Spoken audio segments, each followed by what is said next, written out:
पहले तो अगर आपके पास एक्टिवा है तो मुझे कमेंट में बताइए कि वो कितनी माइलेज देती है, क्योंकि मेरी ये एक्टिवा अभी मुश्किल से 35 से 40 की माइलेज देती है। पर एक टाइम था जब एक्टिवा 55 से 60 की माइलेज आराम से निकालती थी।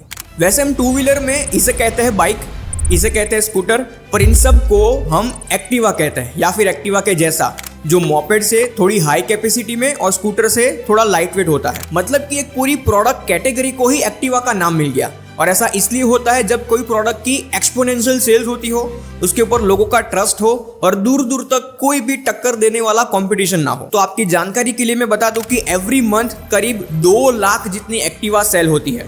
फाइनेंशियल ईयर 2023-24 में मॉपेड, स्कूटर, बाइक ये सब मिला के कुल 1,80,00,000 टू व्हीलर सेल हुए थे और उसमें से 25.3% मतलब कि करीब 45.5 लाख टू व्हीलर सिर्फ और सिर्फ होंडा ने सेल किए थे। और उसमें से भी 50% मतलब कि करीब 22 लाख जितनी तो सिर्फ एक्टिवा सेल हुई थी। इंडिया के जो टॉप 5 बेस्ट सेलिंग स्कूटर्स है उसमें एक्टिवा नंबर 1 पर है और बाकी के 4 मिलके भी एक्टिवा जितनी सेल्स नहीं कर पाते, जिसके बहुत सारे रीजन है। चलिए बताता हूँ। एक एक्स्ट्रा फैक्ट है, इस वीडियो में मैंने जितने भी डेटा, जितने भी सेल्स नंबर बताए हैं वो मैंने इसी वेबसाइट से बताया है जिसका नाम है society of Indian automobile manufacturers SIAM. ये मैं इसलिए बता रहा हूँ क्योंकि अगर आप में से किसी को ऑटोमोबाइल रिलेटेड कोई बिजनेस करना है या कोई स्टार्टअप करना है और आपको इसलिए कुछ डेटा चाहिए स्टडी के लिए, जैसे कि कौन सी कैटेगरी के कितने व्हीकल सेल होते हैं, कौन से स्टेट में पर्टिकुलर कौन सी कंपनी के व्हीकल सबसे ज्यादा सेल होते हैं, और ऐसे बहुत कुछ डेटा आप ये वेबसाइट से डाउनलोड कर सकते हो बहुत ही कम खर्चों में। ये मैं कोई प्रमोशन नहीं कर रहा हूँ, पर जब मैं रिसर्च कर रहा था तब मुझे मिला तो मैंने आपको बताया। वैसे ये एक चैरिटेबल ऑर्गेनाइजेशन है जो टाटा, महिंद्रा, वॉल्वो ये सब के एमडीज एंड सीईओ इसको मैनेज करते हैं। तो चलिए अब एक्टिवा पर वापस आते हैं।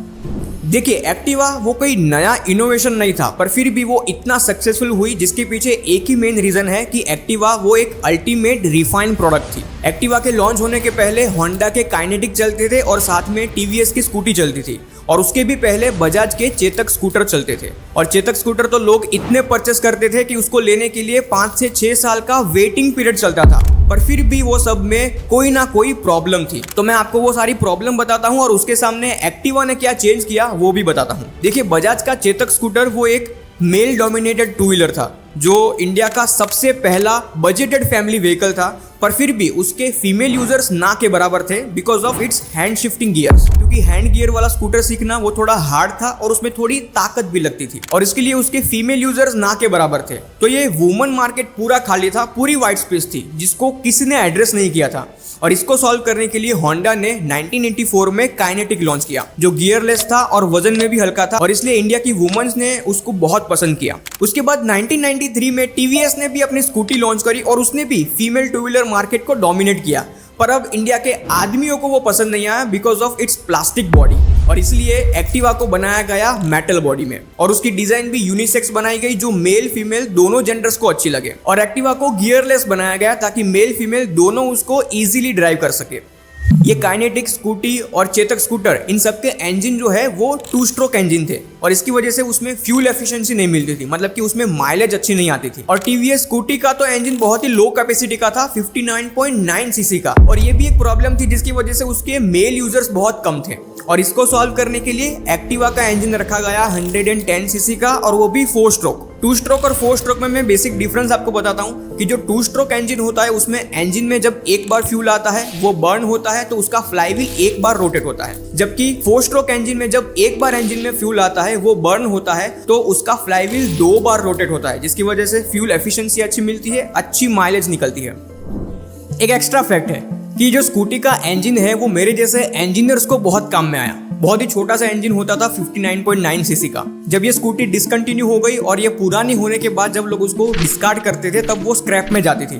तो जो मैकेनिकल और ऑटोमोबाइल इंजीनियरिंग करने वाले स्टूडेंट्स थे वो स्क्रैप में से ये इंजन लेकर उसके ऊपर अपने इंजीनियरिंग का प्रोजेक्ट बनाते थे। और अभी फिलहाल के टाइम पे पुरानी एक्टिवा का इंजन लोग यूज करते हैं। हमने भी ये स्कूटी का इंजन यूज करके इंजीनियरिंग का प्रोजेक्ट बनाया था 1 व्हील बाइक। उसका वीडियो मैंने लास्ट में अटैच किया हुआ है, एक बार जरूर देखिएगा।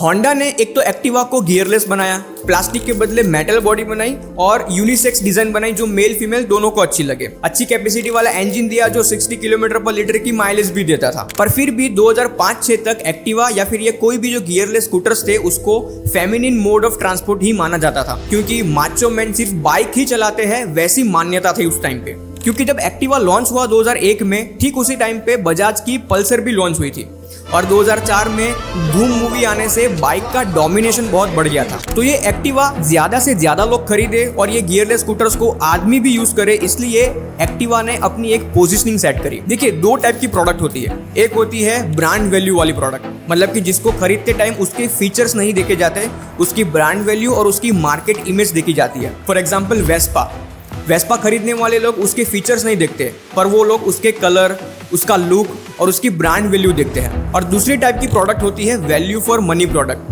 मतलब कि आप जितने पैसे खर्चते हो सामने उतने आपको फीचर्स और यूजेबिलिटी मिलती है। तो एक्टिवा ने अपनी पोजीशनिंग यही वैल्यू फॉर मनी वाली बनाई, जिसमें उन्होंने अपने फीचर्स और यूजेबिलिटी को प्रमोट किया और लोगों के पर्पस को सॉल्व किया। जैसे कि मेटल बॉडी है, ड्यूरेबल है, अच्छी कैपेसिटी वाला इंजन है जो 60 किलोमीटर पर लीटर वाली एवरेज निकालती है, अच्छी स्टोरेज कैपेसिटी भी है और प्राइस भी बहुत अफोर्डेबल है, सेम एज हीरो स्प्लेंडर की रेंज में और पल्सर से सस्ती। और इससे एक्टिवा की सेल्स बहुत बढ़ने लगी।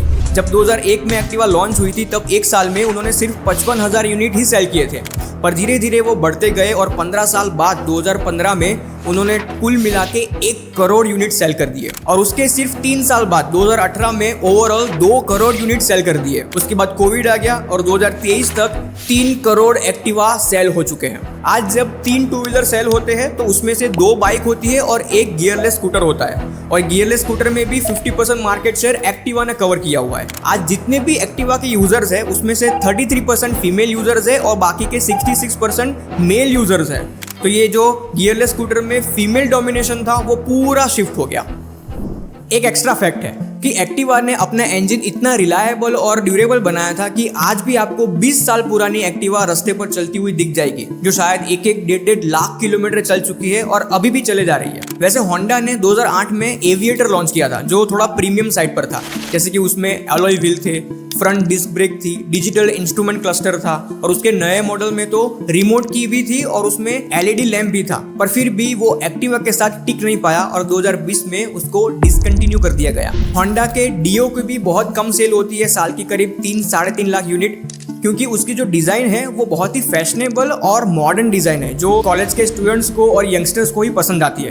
तो जब घर में बड़ी दीदी, मम्मी पापा सब लोग चलाने वाले हैं तो एक्टिवा ही प्रीफर होता है। और उसके बारे में आपका क्या ओपिनियन है वो आप मुझे कमेंट में बताइए।